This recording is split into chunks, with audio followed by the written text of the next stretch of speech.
Hello, and this will be the fourth part of the game, and this will be the last part because there's only two things left here to do.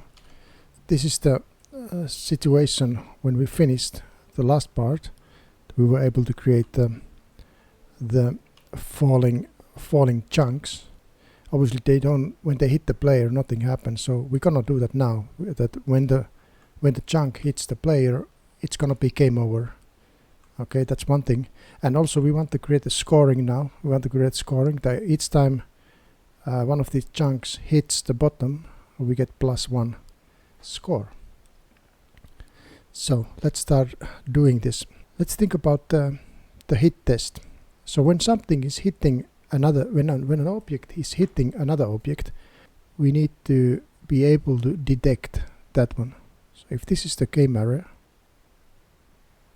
here, and let's say that there's a chunk like this, and this is the player.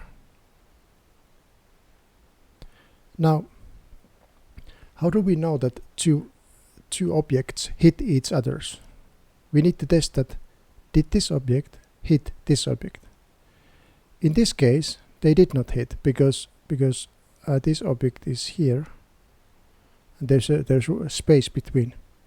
So the way I'm gonna do it in this game is that we are just gonna first check that do they have the same horizontal coordinate, like this is 0, 1, 2, 3, 4, 0, 1, 2, 3, 4. So first of all, if they hit each others, the vertical coordinates needs to be the same. So this one needs to be on this line here, like this. Okay, and the second thing is that if we take the minimum and then we take the maximum, actually we are pointing to the squares. If we take the minimum maximum and we calculate the length of this together, then if that is less than the length of this one plus the length of this one, then we know that they hit each others. Let's see one more time. So if this is the first object, let's say 3 long, and then let's say that the second object is exactly starting from here, and let's say that it's length 4, like this. Okay, so this is the first object and this is the second object. So let's see this logic here. So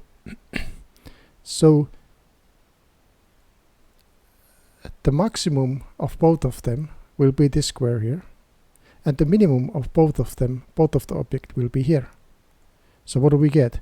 We get, so this one minus this one. So well, it's gonna be let's say that this is 10, 9, 8, 7, 6, 5, 4. Okay, let's say that these are the coordinates.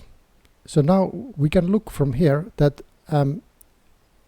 the last one is 10 and the first one is 4. So if we deduct them, 10 minus 4, we will get 6. Now the length of both of them combined is 7. So we know that if we, so this is 6. So 6 plus 1, if that's less than 7, then we know that they collide with each others, because that means that that will be this kind of situation, that we will be here. So that will be 10 minus 5 actually. So if it was here, it would be 10 minus 5, and that's 5 plus 1, so that will be 6, which is less than 7, so it would collide. So this kind of calculation we can do to see if they collide with each others. Okay, so a little bit confusing, I guess, the drawing, but anyway, let's continue from here. Let's create the HitTest function. So that's gonna go to the moving object. moving object, and I'm gonna now place that there. Okay, so we're gonna do the HitTest. This moving object has a function called HitTest, and we're gonna test against another object. So that's easiest for us. And the implementation goes here.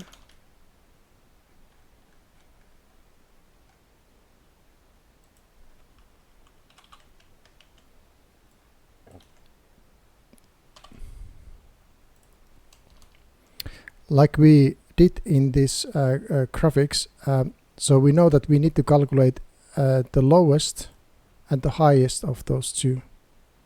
So let's calculate them.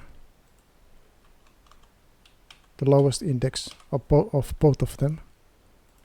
So that will be minimum of this object and the other object. Minimum of the excess of this object and the other object. And the maximum of the right, we need to do a little bit calculation here. We look at this. The right hand side, which is this one here, it will be this index plus the width of the object. Like, let's say this is 10, this is 11, and this is 12. So it will be 10 plus the width of the object, which is 3, and it's 1 too much. So that's why we need to do -1. So that's how we get 12, which is 12 here. So that's why we need to do this one. So we need to say the left position plus the width of the object -1, and then the same thing for the other object. And we take maximum of them. That's how we get the maximum of the both objects. And now, lastly, we will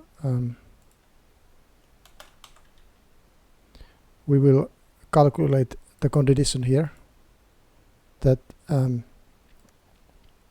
like we did here in the picture. That the right minus the left plus 1, if that's less than the combined lengths, then they did collide. And we need to put the other condition also, which we talked earlier, that we need to check that the y coordinates are the same. That's the starting point actually. So let's put that there. So both of the objects' y coordinates needs to be the same, and if they are the same, then we will check that are they far away from each other or not, and this is what we are doing here. And if this is if y's are not the same, then it's always gonna be false. They did not hit each other's. Like that. Okay, so there's the HitTest now, and now let's now test that did the chunk hit the player. So where does that belong? I think it belongs to the update logic. So where is a good place here to place that test? Is it before we are moving the chunk, or after we are moving the chunk?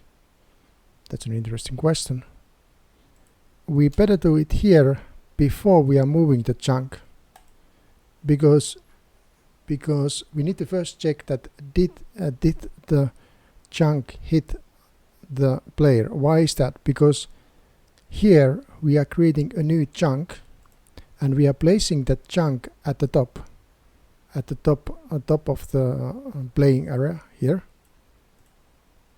here, pushback, and we need to immediately test here that did the chunk immediately hit the player when it was created, because that can also happen. We will loop all the chunk objects with this for loop, and then we will test that did the player hit the chunk, and now the player has M at the front, so I need to change that a little bit. We're going through all the chunk and we are checking that did the player hit that particular chunk. If it did, we will end the game. And did I already put that end game? Aha, I did. So end game, end the whole game will become true, and then the for loop should stop, and there is the for loop. So this is the game loop.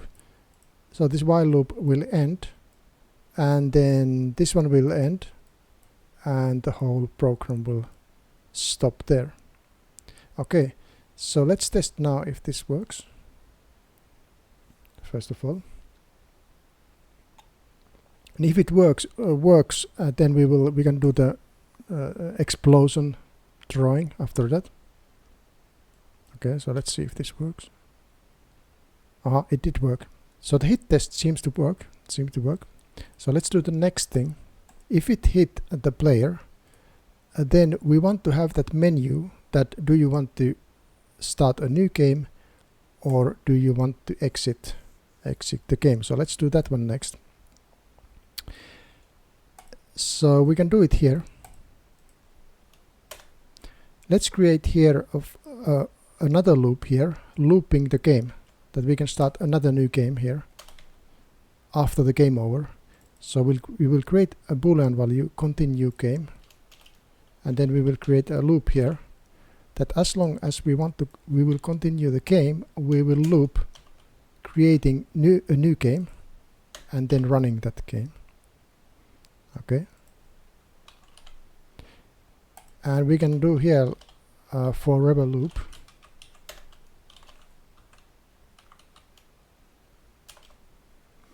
And what we can do now here is that when the game ended, so we are running here the first game, the game loop, and when the game is over, it will come here, and now we will check the keyboard hit, what key the user presses. So there's a function called keyboard hit in C language, which we can use here.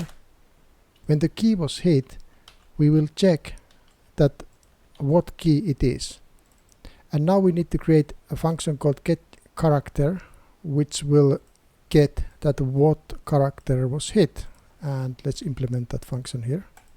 So there's a function called get white character, which will do the job. It will return which character we hit on the keyboard, and now we will check the return value of that hit. Ah, there's a double. Okay, if it was N, we will simply break this loop and we will go and start a new game here. But if the user type X and hits enter, then we will change this continue game to false, and we will also need to put break here to break this loop.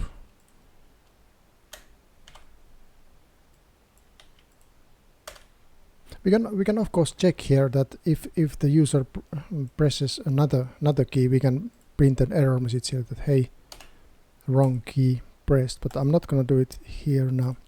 And now if we run this now, probably kind of works.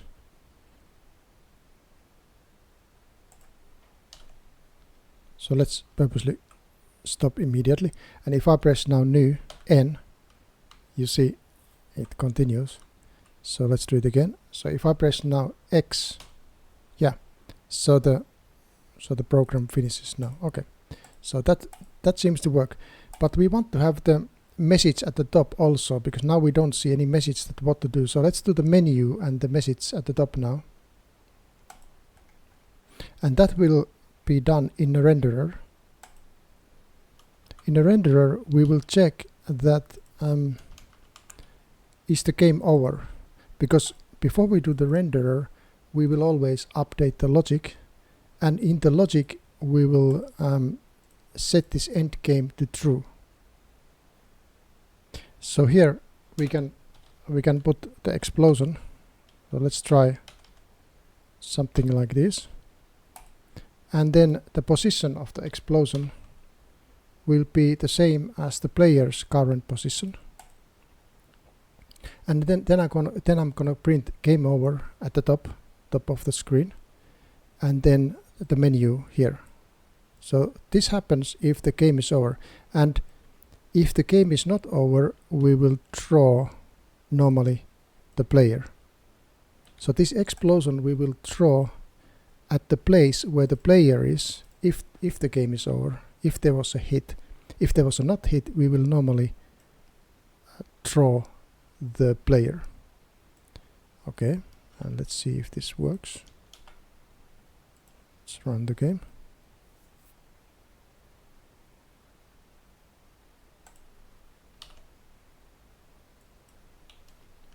Okay, and let's hit now. Yeah, there's the explosion, and we can of course make it bigger and if we want, but and there is the game over message, and it says that new game N exit X, and we can start a new game and go again. Okay, so now I'm thinking that do we need to change a little bit the playing area here. Left. Aha, we better change it to 3 because so that we have a little bit more space at the top for the game over message and for the score message, because we're gonna put the score there in a moment. So let's see now.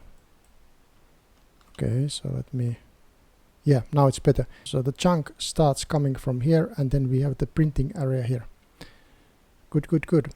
Let's now finally, this is definitely final, and after this the game is the version number 1 of the game has been finished. So last thing what we want to do is that we want to have a scoring system here. So let's do that, and we will add new variable called score. We start from 0, and now we want to print that score all the time in the area. So let's go and print it all the time. That's gonna go to the renderer. So here at the end we want to print the score.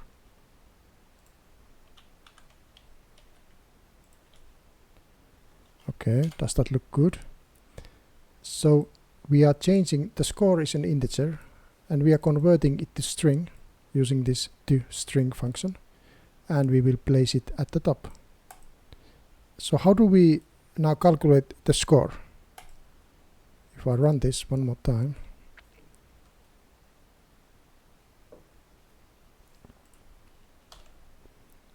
so the way it works is that when it hits at the bottom this chunk, we will give +1 score on each time to here. And let's see how we can do that. That must be happening in the update logic. So let's go and update logic and see where are we seeing that it hits at the bottom. So that happens over here. So this is where we are destroying those chunks which hit the bottom. So how do we now know that how many of them hit the bottom? That's the tricky part here, and I can give 10 seconds to think about this. And when I was doing this, I had to think also like 30 seconds or something. But pretty quickly I got the easy way to do this.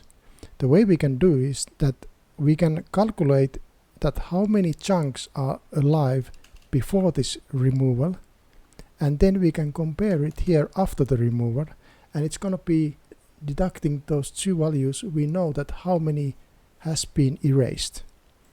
Okay, so before we erase anything, let's calculate that how many of those chunks we have before that. So size before that,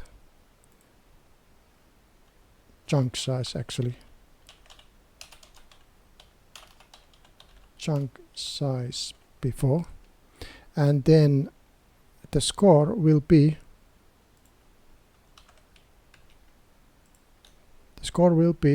the chunk size before minus the chunk size after the deletion, and then we will add that figure into the score. And well, this might be the last thing we had to do, and now it might all work actually. So here we go. Okay, game over. Score 0. Let's play a new game. Let's get some score. There we go. And the score is increasing as they are falling to the bottom. And we can move this nicely like this. Okay, I'm pretty good. I've been practicing this pretty much, so we get a lot of score. Can I make 100? Okay. Oh, there we hit, and the score is 89. Cool. Okay, so this one ends this whole tutorial. The version number 1 of this game has been finished, and obviously this is quite interesting now to start adding new features, and I'm kind of thinking that we could do this together in some way, that maybe in a live stream I could somehow do this and people could suggest what to do next and things like that. Maybe we can have new kind of chunks or something, and let's see where we can go from here. Okay, thank you for watching and see you next time.